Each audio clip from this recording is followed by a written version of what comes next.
اسی کو کہتے ہیں خود احتسابی۔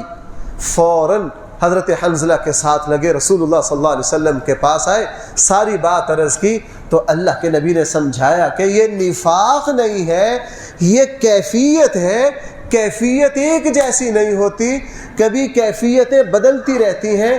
اس لیے علماء نے لکھا ہے آپ کبھی نماز پڑھیں گے، نماز میں بڑا جی لگے گا، لیکن بھائی اگلی نماز میں جی اس طرح کا، بھائی ایسا پیش آتا ہے کہ نہیں؟ علماء نے فرمایا اس سے گھبرانا نہیں چاہیے، چونکہ کیفیات ایک جیسی نہیں ہوتی۔ آج قرآن کی تلاوت کی ہے، لذت اور طرح کی آئی ہے، اگلے دن کرنے لگے تو ہم کل والی لذت کو تلاش کر رہے ہیں، لیکن آج کل والی لذت آ نہیں رہی۔ پریشان ہونے والی بات نہیں، کیفیات ایک جیسی، بس عمل نہ چھوڑیں، کیفیات بدلتی رہتی ہیں۔ رسول اللہ صلی اللہ علیہ وسلم نے فرمایا تم پریشان نہ ہو، یہ کیفیت ہے، یہ تبدیل ہوتی رہتی ہے۔ میں عرض یہ کرنا چاہتا ہوں، قرآن کریم نے ارشاد فرمایا اتقوا اللہ، لوگو اللہ سے ڈرو، وَلْتَنْظُرْ نَفْسٌ مَّا قَدَّمَتْ لِغَدٍ، اور خود اپنا محاسبہ کرو، اپنا احتساب کرو، خود تم اپنا مراقبہ کرو، اپنے آپ پر نظر ثانی کرو، اپنے کردار کو دیکھو کہ جناب میرا رویہ لوگوں کے ساتھ کیسا ہے، میرا لین دین کیسا ہے، میں اپنے کردار میں کہاں کھڑا ہوں۔ اسی لیے حضرت عمر رضی اللہ عنہ کا مشہور ارشاد ہے کہ تم اللہ تعالیٰ کے یہاں حساب سے پہلے پہلے اپنا حساب کر لو، اگر پہلے پہلے اپنا حساب اور احتساب نہ کیا تو پھر آگے جا کے پچھتاؤ۔ اس لیے بھائیو، رسول اللہ صلی اللہ علیہ وسلم کے صحابہ کی تربیت اللہ کے نبی نے یہ کی تھی، وہ ہر وقت کیا کرتے تھے؟ اپنے آپ پر نظر رکھتے تھے، اپنے ہر رویے کو دیکھتے تھے، اپنے دل کی کیفیات پر توجہ رکھتے تھے، میرا دل کر کیا رہا۔ حضرت خالد بن ولید، رسول اللہ صلی اللہ علیہ وسلم نے کیا فرمایا تھا؟ سیف من سیوف اللہ، یہ اللہ کی تلواروں میں سے ایک تلوار ہے۔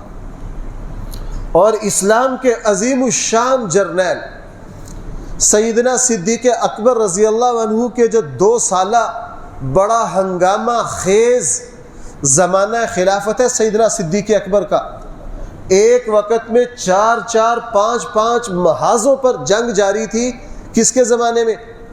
سیدنا صدیق اکبر رضی اللہ عنہ کے زمانے میں۔ آج ہمارے یہاں ایسے بے شرم پیدا ہو گئے جو توبہ نعوذ باللہ صدیق اکبر کو بھی کافر کہتے ہیں، جو نعوذ باللہ کس کو کیا کہتے ہیں؟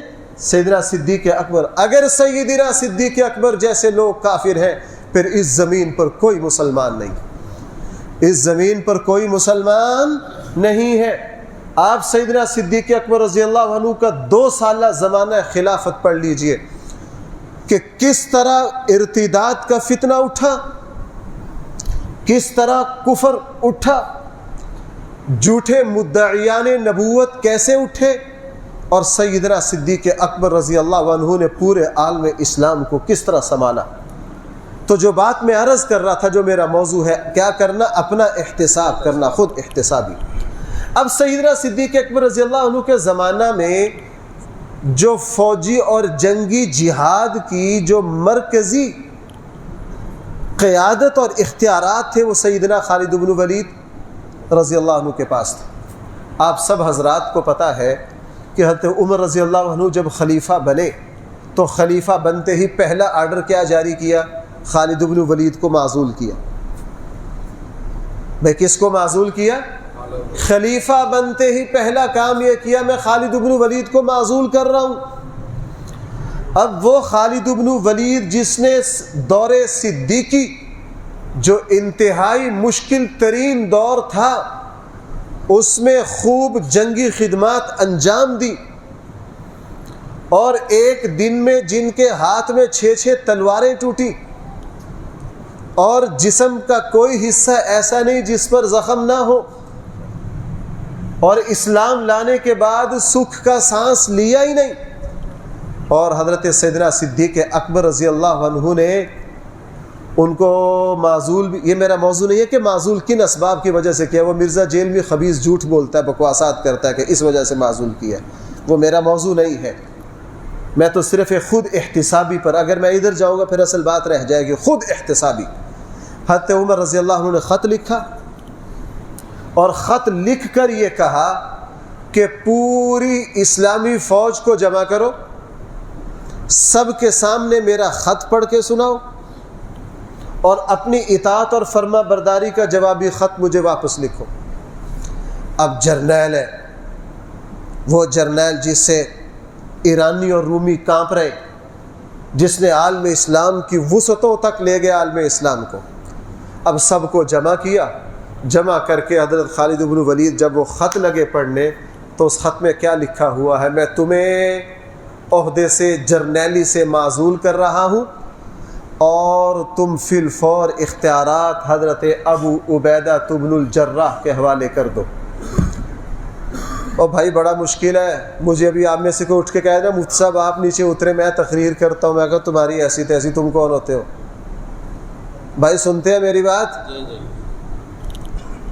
کوئی کرسی پر بیٹھا ہو نا، اسے کہہ دینا یار آپ کرسی سے نیچے بیٹھ جاؤ، مجھے کرسی دے دو، وہ بندہ پہلے غصے سے دیکھے گا یہ کیا کہہ رہا ہے۔ کوئی کرسی چھوڑتا ہے؟ اور ہمارے ملک میں کیا ہو رہا ہے کرسی پر؟ کون چھوڑتا ہے کرسی؟ آپ کو پتہ ہے یہ باتیں کرنی آسان ہے، یہ کیا یہ باتیں کرنی آسان ہے؟ ہم سے کوئی ایک ہاتھ سے سلام لینے، میں کہوں گا میں اس مسجد کا خطیب ہوں، اس نے مجھ سے ایک ہاتھ سے سلام لیے۔ ہماری تو حیثیت اتنی ہے، ہمارا تو تزکیہ اتنا کمزور ہے، ہماری تو تربیت اتنی نیچے ہے۔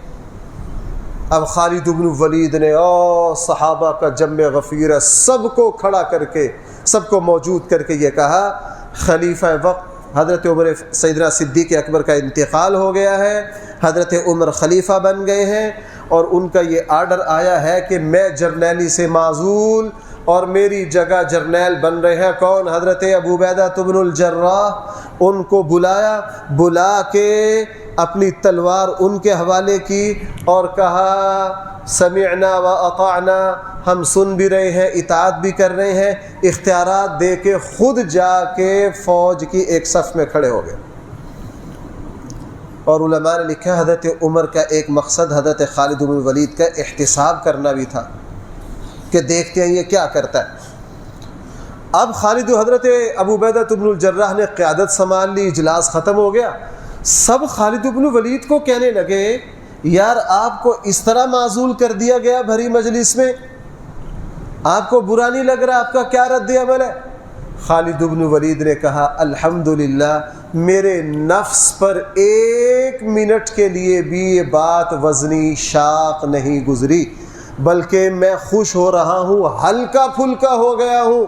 پہلے میں جنگ کرتا تھا پورے لشکر کو دیکھ کے، پورے لشکر کی پرواہ کرنی پڑتی تھی، اب میں جنگ کروں گا مجھے کسی لشکر کی پرواہ نہیں، اب تو میں اپنی جان کو دیکھوں گا، اب انشاءاللہ پہلے سے بھی زیادہ شدت کے ساتھ جنگ کروں گا۔ اور ایسا ہی ہوا، پورے دور فاروقی میں خالد بن ولید نے اسی طرح اپنی خدمات انجام دیں، ان میں کوئی فرق۔ حضرت عمر رضی اللہ عنہ نے کافی عرصہ ان کو معزول رکھا، اس کے بعد پھر ان کو دوبارہ آہستہ آہستہ دوبارہ عہدوں پر فائز کر دیا۔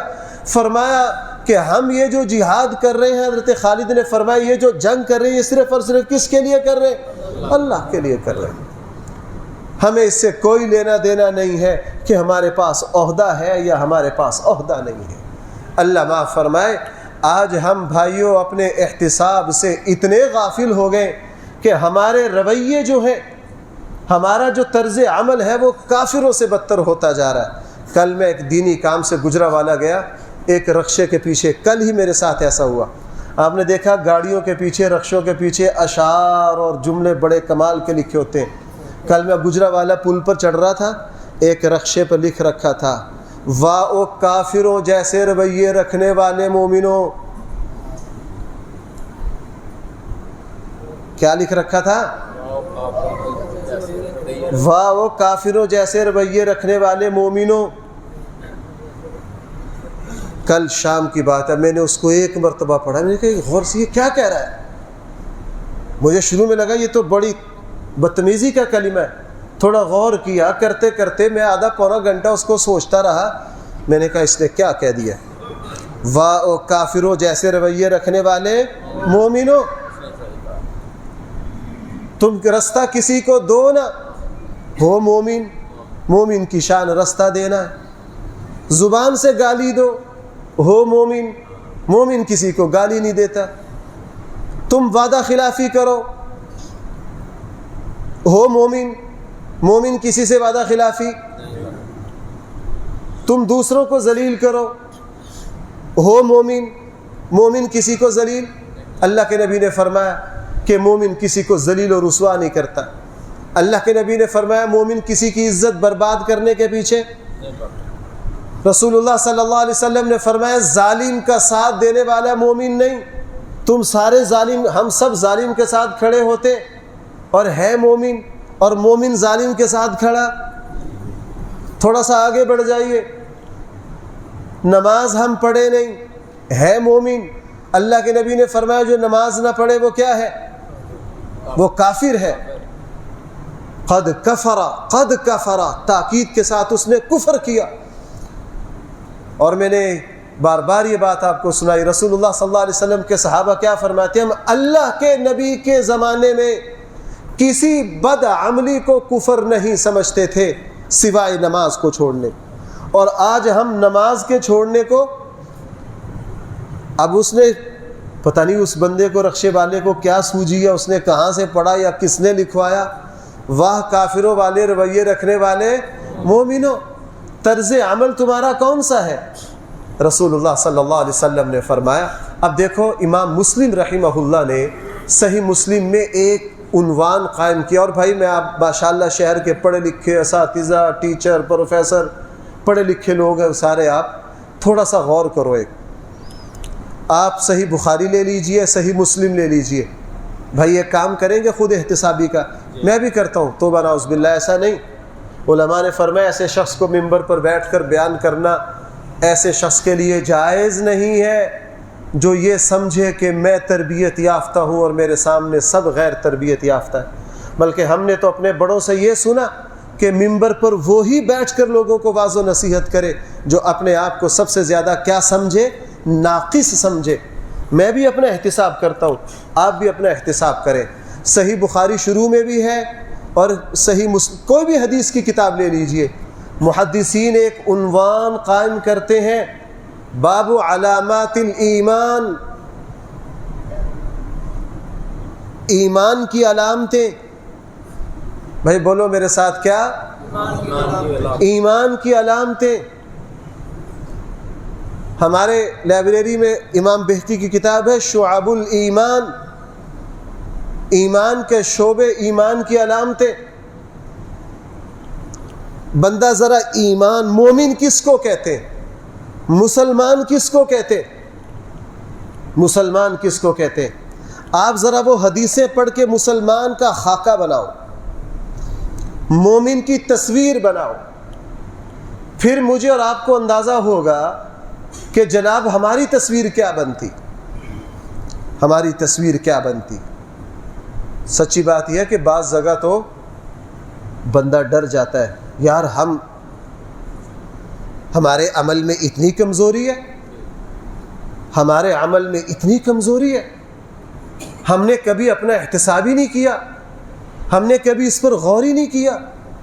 اس لیے بھائیوں، قرآن نے کہا یا ایھا الذین آمنوا اتقوا اللہ، اے ایمان والو کس سے ڈرو؟ اللہ سے ڈرو۔ تزکیہ نفس، اپنی تربیت کا سب سے پہلا درجہ یہ ہے کہ اپنے اندر کیا پیدا کر لو؟ اللہ۔ اگر ہماری تربیت نہ ہوئی تو سچی بات یہ ہے کہ ہم دین کو بھی اپنے مفادات میں ذبح کر دیں گے، دین کو بھی اپنے مفادات میں کیا کر دیں گے؟ ذبح کر دیں گے۔ رسول اللہ صلی اللہ علیہ وسلم نے فرمایا مومن نہ بغض رکھتا ہے، نہ حسد کرتا ہے، نہ دھوکہ دیتا ہے، نہ گالی دیتا ہے، نہ ظلم کرتا ہے، نہ ظالم کا ساتھ دیتا ہے، نہ کسی کو گالی دیتا ہے، بلکہ مومن کو جو اپنے لیے پسند ہوتا ہے وہی کس کے لیے پسند ہے؟ دوسروں کے لیے پسند ہے۔ ہم کیا کرتے ہیں؟ ہم کیا کرتے ہیں؟ جب کچھ خریدنا چاہتے ہیں تو توقع یہ ہوتی ہے میرے ساتھ کوئی بے ایمانی نہ کرے، جب بیچنا چاہتے ہیں پھر چاہتے ہیں اگلے کو ذبح کر دیں۔ جب ہم خود اپنی بیٹی کا رشتہ چاہتے ہیں تو اس وقت تلاش یہ ہوتی ہے کہ ہمارے ساتھ کوئی بے ایمانی اور فراڈ نہ کرے، اور جب خود کرتے ہیں تو بھائی کیا کرتے ہیں؟ ہر طرح کے فراڈ اور بے ایمانیاں کرتے ہیں۔ تو جناب قرآن نے کہا وَلْتَنْظُرْ نَفْسٌ مَّا قَدَّمَتْ اور اس آیت کے تحت علامہ ابن کثیر نے لکھا ہے کہ اس آیت کا مطالبہ اور تقاضا یہ ہے کہ ہر روز رات کو اپنا احتساب کرو کہ آج کے دن میں کون سے کام میں نے اچھے کیے ہیں، کون سے کام میں نے برے کیے۔ اب تو یہ چیزیں ختم ہو گئی، پہلے اولیاء اللہ، اب تو پیر رہ گئے نا، نظر و نیاز اور چندے والے، درباروں والے، گدی نشین، سالانہ عرس والے، اپنے مریدوں سے گاڑیاں وصول کرنے والے۔ پہلے زمانے کے پیر اس طرح کے نہیں تھے، پہلے زمانے کے پیر اس طرح کے نہیں تھے۔ وہ مشق کروایا کرتے تھے کہ جناب کونے میں بیٹھ جاؤ، 4 گھنٹے بیٹھے رہو اور اپنی 15 خامیاں لکھ کر لاؤ۔ بھائی کیا آپ سارے یا گرمی زیادہ ہے یا میری باتیں سمجھ نہیں آ رہی؟ وہ کیا کہتے تھے؟ کونے میں بیٹھ جاؤ، کیا کرو؟ لاہور ایک مشہور ادارہ ہے جامعہ اشرفیہ، آپ میں سے اکثر لوگ جانتے ہوں گے۔ اس کے بانی تھے مفتی محمد حسن صاحب رحمہ اللہ۔ ایسے بزرگ تھے، کوئی ڈکی چھپی بات نہیں جو میں کہنے لگا ہوں۔ ان کی جب ٹانگ کاٹی گئی نا تو ڈاکٹروں نے کہا کہ آپ کو بے ہوش کیا جائے گا۔ مفتی محمد حسن صاحب نے کہا جناب کتنی دیر لگے گی بے ہوشی میں؟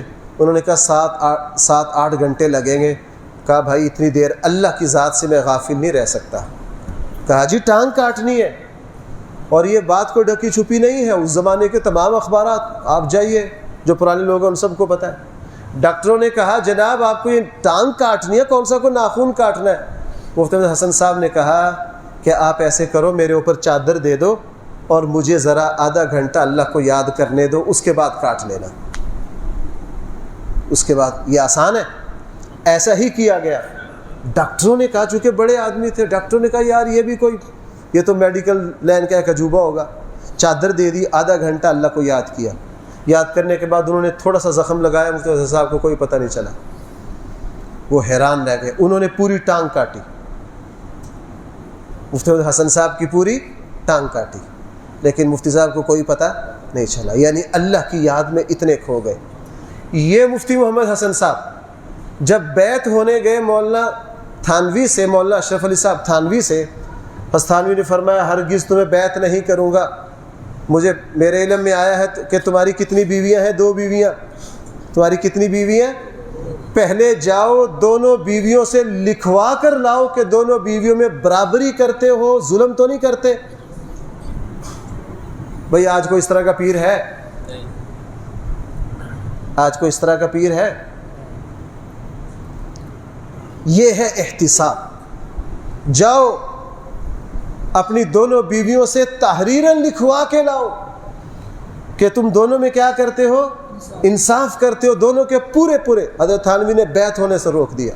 مفتی محمد حسن صاحب نے اپنی دونوں بیویوں سے، دونوں نے دستخط کر کے خط لکھ کے دیا کہ یہ ہم میں برابری کرتے ہیں۔ فرمایا ہاں تجھے اب بیعت کرتا ہوں، تجھے کیا کرتا ہوں؟ اب بیعت کرتا ہوں۔ تو بھائیو میں جو بات عرض کر رہا ہوں، ہم اپنا احتساب، یہ چیز تو آج ہمارے معاشرے سے ختم ہو گئی۔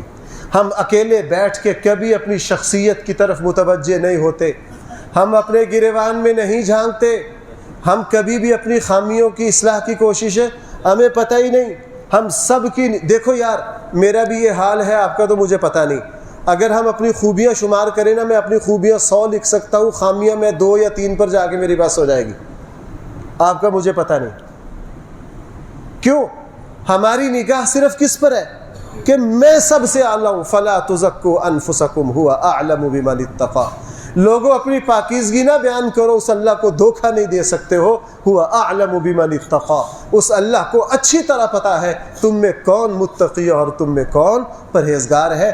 اس لیے فرمایا یا ایھا الذین آمنوا، اے ایمان والو، اتقوا اللہ، اللہ سے ڈرو، وَلْتَنْظُرْ نَفْسٌ مَّا قَدَّمَتْ لِغَدٍ، اپنا احتساب کرو کہ کل کے لیے، قیامت کے لیے تم نے کیا عمل کیا ہے۔ پھر فرمایا وَاتَّقُوا اللَّهَ، کس سے ڈرو؟